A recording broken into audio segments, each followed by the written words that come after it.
chair.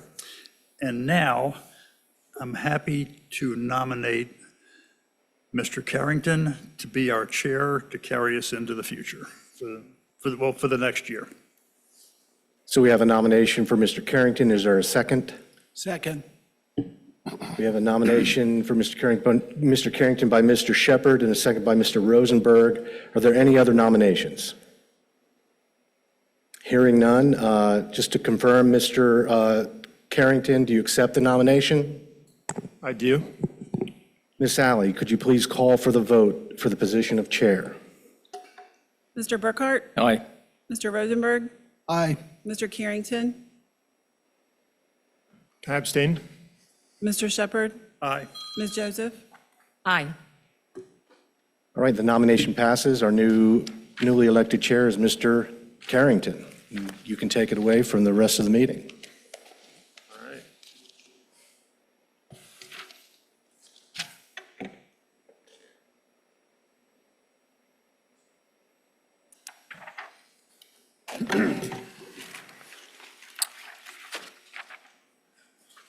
I think the next order of business is to get a nomination for vice chair, and would propose that we can just do this by a slate. Is that appropriate? Two positions at once, secretary and vice chair. Is that all right? Sure. That's how you want to do it, Mr. Chair. Okay. I would like to nominate Mr. Burkhart for vice chair and Mr. Shepard for secretary. Second. Thank you, Mr. Can we go ahead and vote? Ally, would you call the roll? Mr. Shepard? Aye. Mr. Burkhart? I made it hard on you with the Aye. slate. Mr. Carrington? Aye. Mr. Rosenberg? Aye. Ms. Joseph? Aye.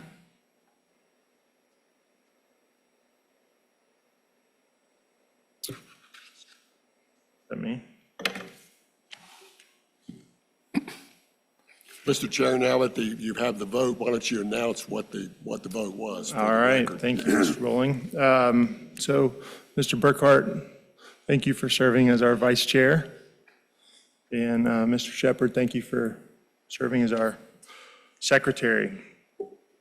Next item of business is review and readopt rules of procedure.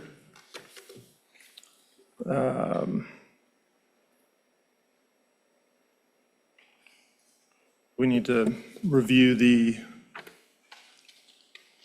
would anybody like to review the rules of procedure? Any comments? One just clarifying point. Have there been any changes proposed for our rules? What's in front of us?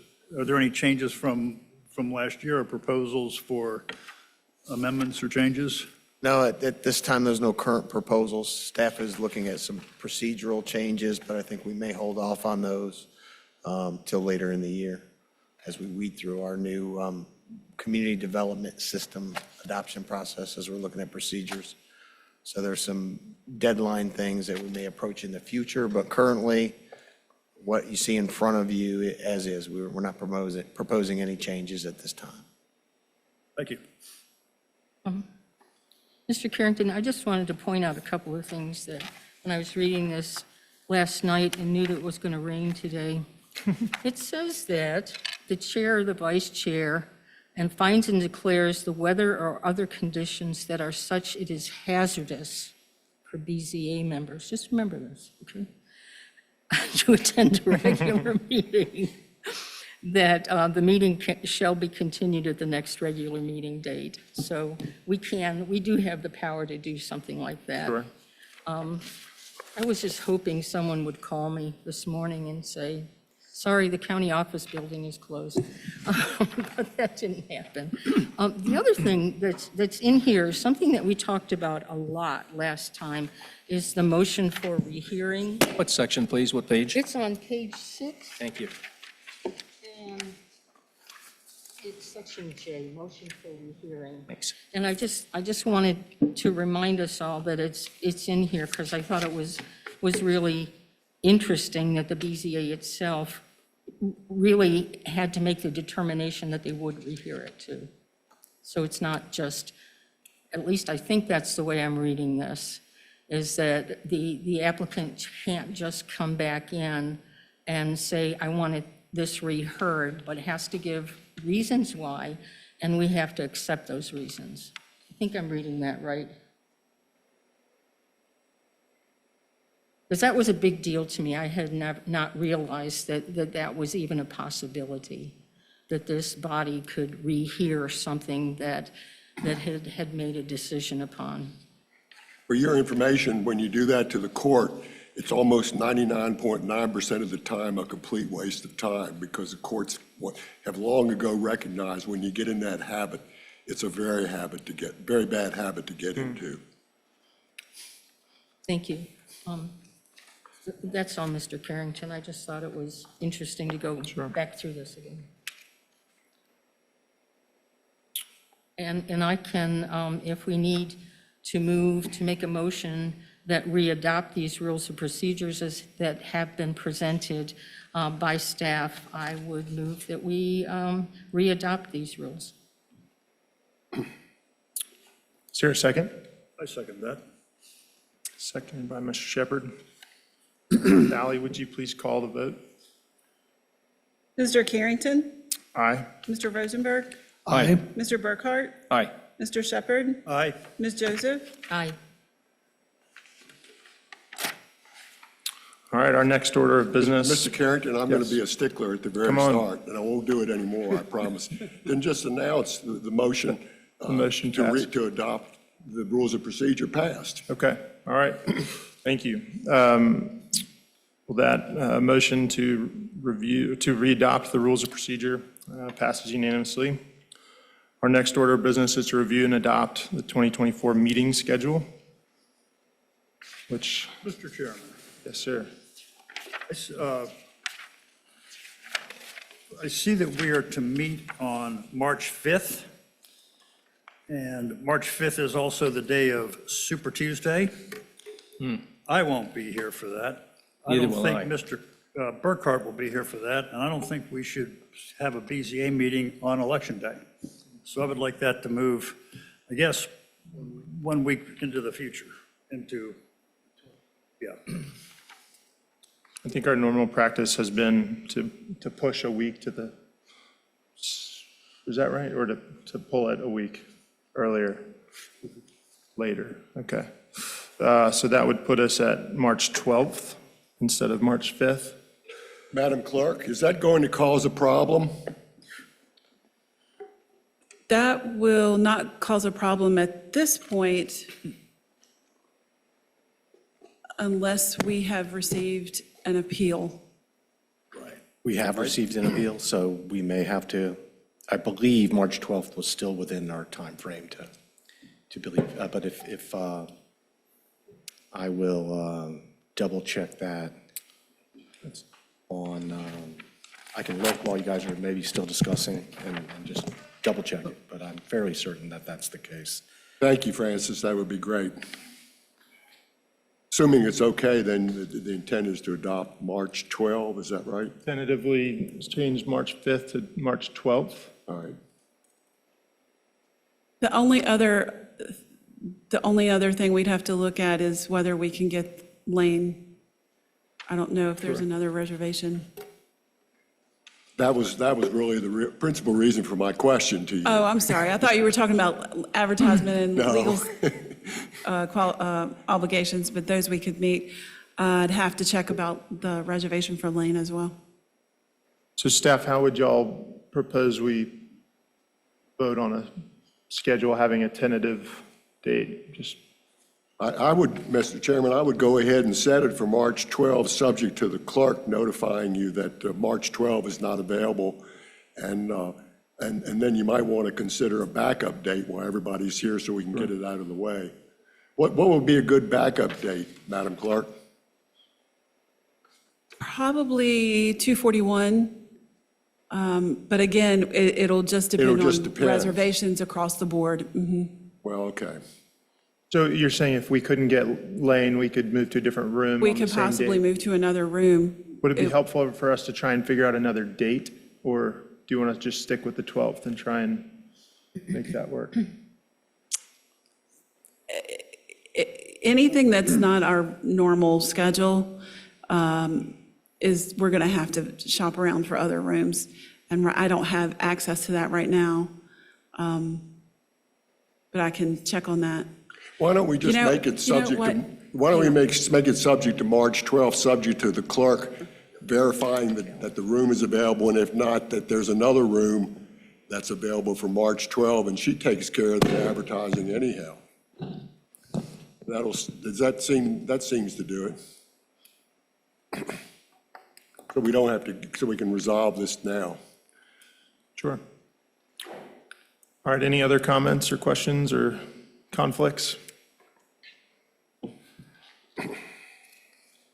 I will say that I am going to be traveling again on my August trip. So August 6th meeting is on my radar as one that I will not be present in this room for. And y'all were gracious enough last year to let me participate remotely, and I'd be happy to do that again. Or who knows, maybe we'll have an alternate by then. I don't think it's necessary at this point to try and find a different date. We don't know if we'll have any sort of appeal or application for that date.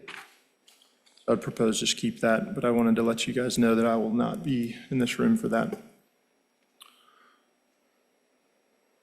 All right, One question. You were able to do a Zoom participation. Is there a procedure for requesting that? And if so, what is it? I think it is requested to the chair.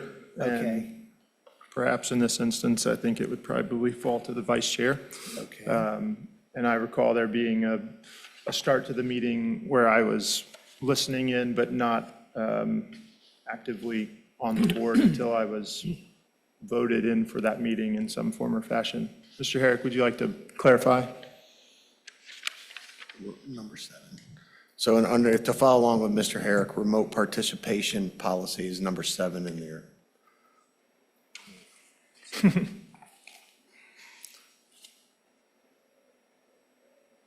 All right, if there are no other comments or conflicts or questions, and we are ready for a motion. Just a quick comment, Mr. Chairman, on page 7 of the proposed draft procedures here.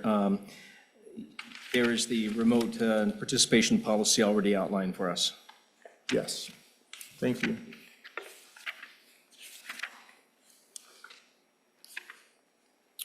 So I'll make a motion. Please. I move that we accept the proposed schedule with the exception that the March 5th date will be changed to March 12th. And that is subject to staff being able to either obtain this auditorium or another room for the meeting on that day.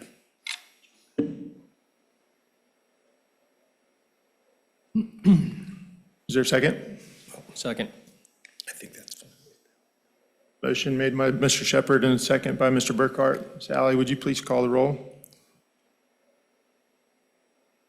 Mr. Burkhart? Aye. Mr. Shepherd? Aye. Mr. Rosenberg? Aye. Mr. Carrington? Aye. Ms. Joseph? Aye. All right, the motion passes, adopting the 2024 meeting schedule with the lone change from March 5 to March 12. Next order of business, since there are no public hearings, is approval of minutes from our meeting on November 14th, 2023. Have any comments or changes that are needed?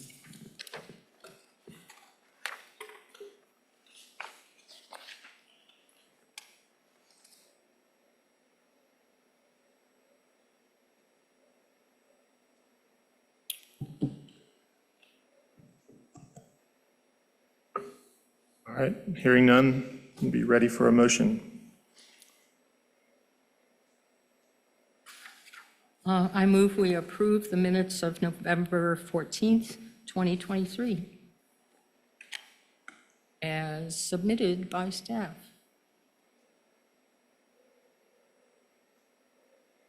Is there a second? Second. All right, Sally, would you please call the roll? Mr. Shepherd? Aye. Mr. Rosenberg? Aye. Mr. Burkhart? Aye. Ms. Joseph? Aye. Mr. Carrington? Aye. All right, motion approving the minutes from November 14th passes. Moving on to old business. We have a possible appointment of alternate BZA members that has been an ongoing discussion. Ms. Joseph has been spearheading the bulk of that. I know you sent an email. Would you like to speak to that effort? Yeah, first I'll offer a mea culpa that I didn't do anything in November or December, and I do apologize. But I did create this little table, and I want you all to please take a look at it and maybe decide whether or not we need to change anything on this or add anything. Oh, you've got one, good.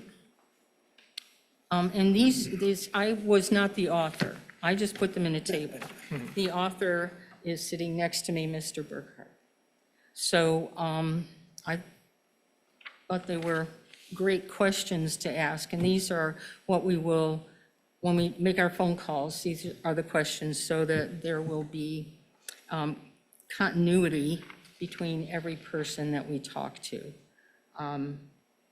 And I made an executive decision, Mr. Burkhart, and gave you a couple of these and took a couple of them. And I'm also wondering whether we should contact Green. And Mr. Shepherd tells me that Charlottesville also has an alternate. So we can talk to them too, so we can split those up.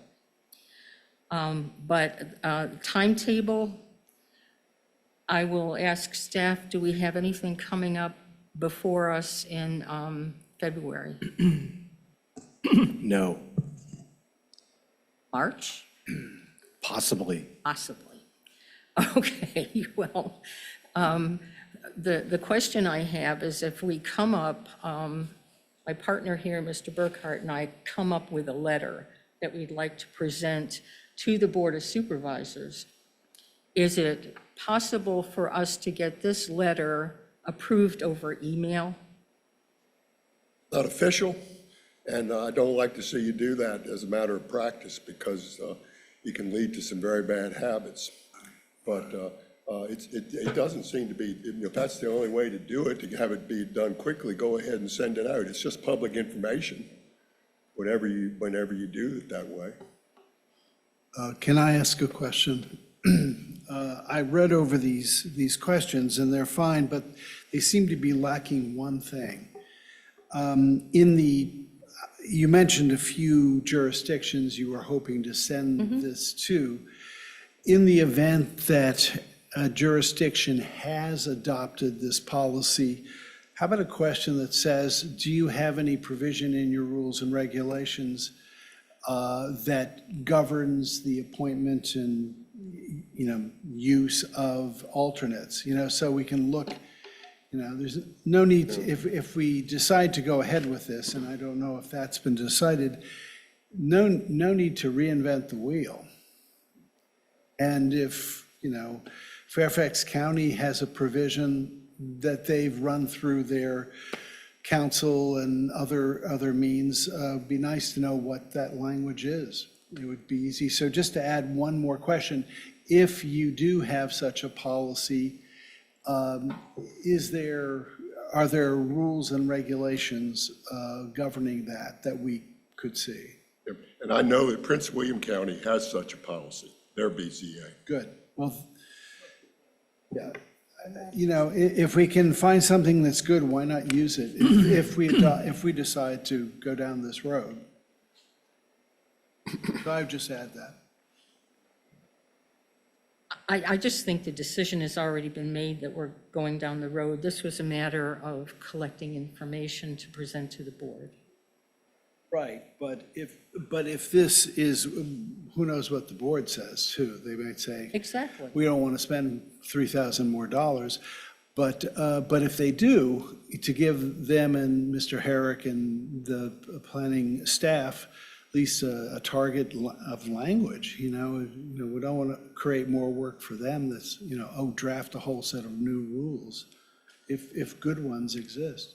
Sure, I have no objection to what you were saying. I just wanted to clarify that one point. It occurs to me that we can probably pull down that information ourselves. Not a bad question to ask too, but it's Possible. probably Yep, something we can. Because I would imagine, well, I don't know what the Board of Supervisors will do, but just to make, if this goes ahead, make it easier for our staff. Why put another drafting duty on them? Of course. There's a good document we could just borrow. Our website, there's a BZA page on the county website, and down in the weeds, in the forms, rules of procedure are there, and that's where you'd find it. But it's probably readily available. But it's a good point to systematically, not, to hit them all and get a real across the board sense of how people do it.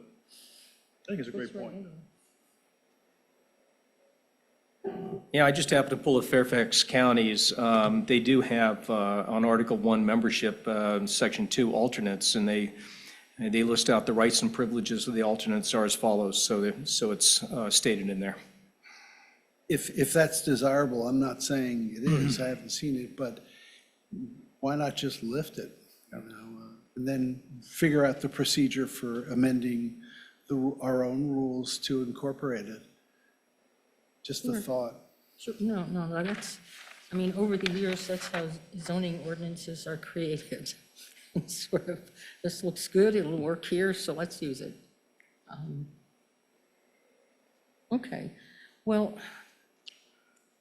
Mr. Burkhart and I really haven't talked about a time frame, but it sounds as if we're not having anything happening in February for sure. So that gives us some time to gather the information, and I guess one of the things we can definitely do is maybe not get the letter approved by email, but actually send you the information that we've collected so that you have some background. So when the letter comes to you, you'll know that we're just not making this stuff up, that we've done some research on this. Sure. Okay? So maybe March, well, I don't know. That's what I was just going to, is that would you potentially put it on the March agenda? Okay. And that would be consideration for you to send it to the Board of Supervisors? Gotcha. Yes. Okay. All right. I don't think we need any action on that, but I would say thank you to both of you, Ms. Joseph and Mr. Burkhart, for taking on that effort. And if it turns into a heavier lift than you're expecting, feel free to leverage your fellow board members, and I'd raise my hand to certainly be the first one tapped to help. We'll make sure it's before August. Right. Right. Right. All right, we can move on to new business. There's none on our agenda, but to open the floor to any of the board members. Is there any new business? I have one thing I'd like to just throw out for general conversation, and the county attorney's office might want to chime in. It's a legislative item. I believe that the General Assembly will be considering legislation that would allow public bodies to hold their meetings virtually. I kind of like, my personal feeling is I like the personal touch when we're sitting here and we get to see and feel, and the appellant also gets to have the interaction with the board. I think we'd be missing a lot, and I think that would be up to the public body to make that decision on where they'd like to go. My personal preference would be to keep the in-person meetings and avoid as much as possible, unless we have situations that warrant, to keep our meetings in the public. I think it's a much more effective meeting all the way around.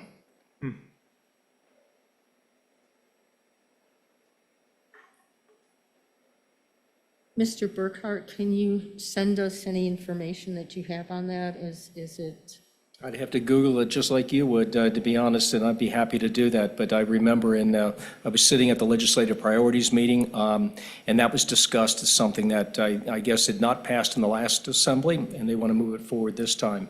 But I'd be happy to get that to you. I agree about the benefit of in-person meetings. I think the only people that really benefit from a virtual meeting is the person who's doing the minutes, because the virtual meeting tends to really limit a real exchange of ideas, and it also eliminates the communication that occurs with direct eye contact, body language, so forth and so on. I think there's a lot of nuance that comes into a face-to-face meeting as opposed to Zoom meetings. So if there was a place to, state that in the course of that process, I would, be in favor of it. And I'll just say here, I much prefer a face-to-face meeting than a virtual meeting, personally. Thanks for looking into that. Let me add something that I think reinforces what you were saying. When we discuss matters like we are today that are not cases, they're discussing policy and how should we go forward.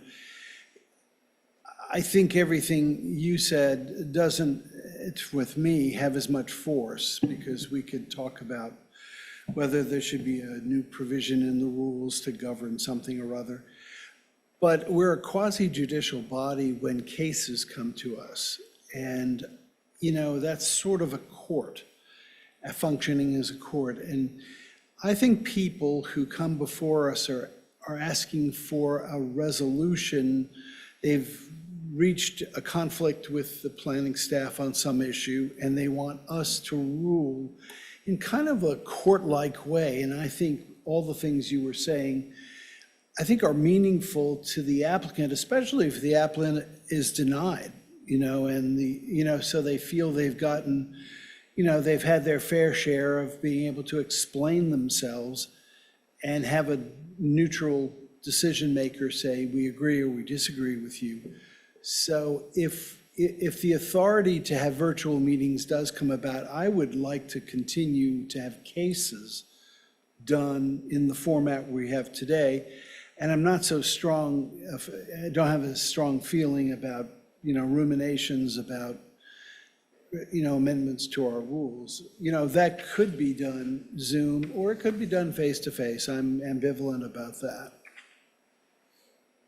I think that's a fair point, and it's a good distinction, because I'm not as concerned about getting my points across in that way here.